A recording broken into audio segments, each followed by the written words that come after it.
সাম if কিভাবে নির্ণয় করতে হয়, কিভাবে এই রাশিগুলোর ডায়া ওয়াইজ নির্ণয় করব তা নিয়ে আজকের এই টিউটোরিয়ালে স্বাগতম।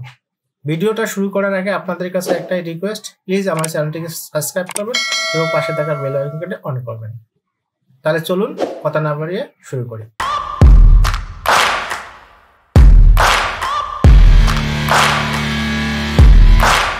গত টিউটোরিয়ালে সাম ইফের এক্সেল লার্ন রিদম বাই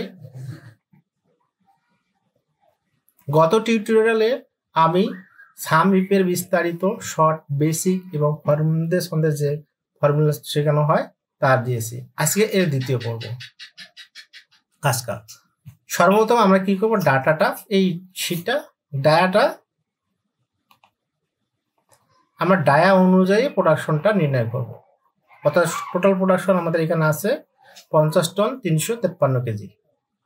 এটা আমরা ডায়া অনুযায়ী নির্ণয় করব। অবশ্যই আমাদেরকে শর্ত সাম ইফ ব্যবহার করতে হবে।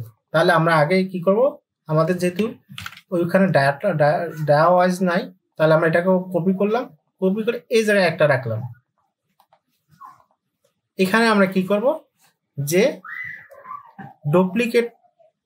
ডুপ্লিকেট ফাংশন আছে সেটা ব্যবহার করব। বেসিক্যালি আমাদের যে ডায়া আছে সেই এক্সাক্ট ডায়া নির্ণয় করব। তাহলে প্রথমে কি করব, কপি করে নিয়ে আসলাম, এরপর হচ্ছে ডাটাতে যাব। ডাটাতে গিয়ে এই যে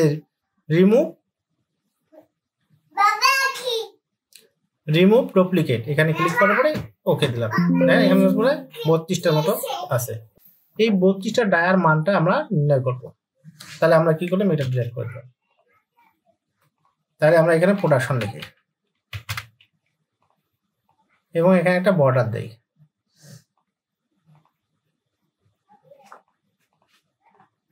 আর এখানে আমরা শীটটা এক শীট থেকে, অর্থাৎ মাইক্রোসফট এক্সেলে যে এক শীট থেকে অন্য শীটে যে করতে হয় অ্যাক্রস, সেটা ব্যবহার করব। তাহলে আমরা এখানে সাম ইফকে কল করি। প্রথমে রেঞ্জ বলতে আমরা কি, যতটুকু জায়গার সীমানা কার সীমানা, আমরা ডায়া অনুযায়ী নির্ণয় করবো তার সীমানা। তাহলে কি পুরোটা একবার সিলেক্ট করে দেবো, অথবা আমরা কি করবো, কন্ট্রোল শিফট ডাউন অ্যারো যদি দেয় তাহলে আমাদের একবার সিলেক্ট হবে। এরপরে আমাদের রেঞ্জ আমাদের কি ক্যাটেরিয়া আছে, এই যে এখানে যে ডায়াটা আছে D3টাই আছে আমাদের ক্যাটেরিয়া। এরপর সাম রেঞ্জ কোনটা, আমাদের আছে টোটাল যে প্রোডাকশনটা আছে, অর্থাৎ এই যে টোটাল প্রোডাকশন, এইটা আছে আমাদের সাম রেঞ্জ।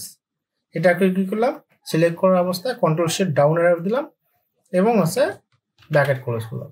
আর একটা কাজ করি আমরা এখানে আমরা এগুলো ফ্রিজ করে দেই। F4 চাপে ফাংশনাল কি F4 চেপে ফ্রিজ করে দিলাম, যাতে আমাদের ফ্রি হ্যান্ড করতে সুবিধা হবে। ওকে, তাহলে আমার আছে 18 কেজি। কত কেজি প্রোডাকশন হয়েছে, 892 কেজি। এখন আমরা যদি এটা টান দেই তাহলে দেখেন আমাদের টোটাল প্রোডাকশন যা আছে সেটাই চলে আসছে।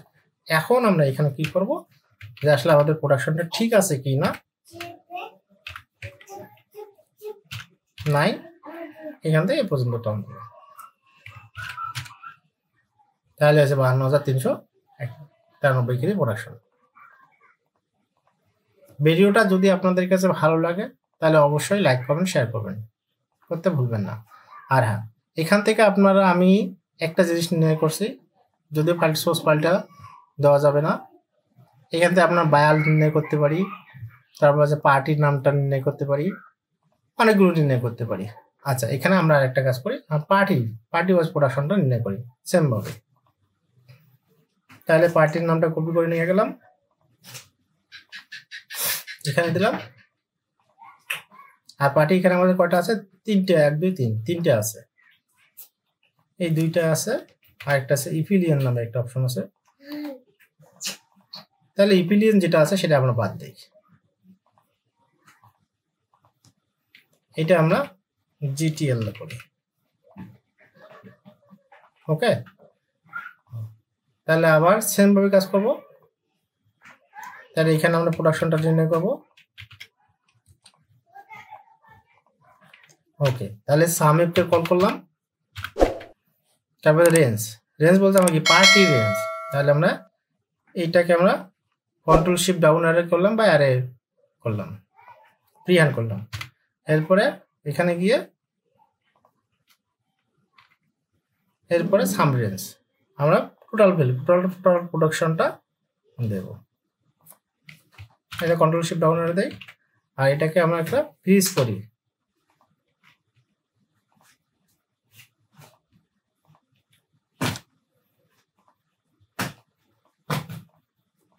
তাহলে আমরা এই দুটো যোগ করলে আমাদের যে ভ্যালু আর চলে আসছে।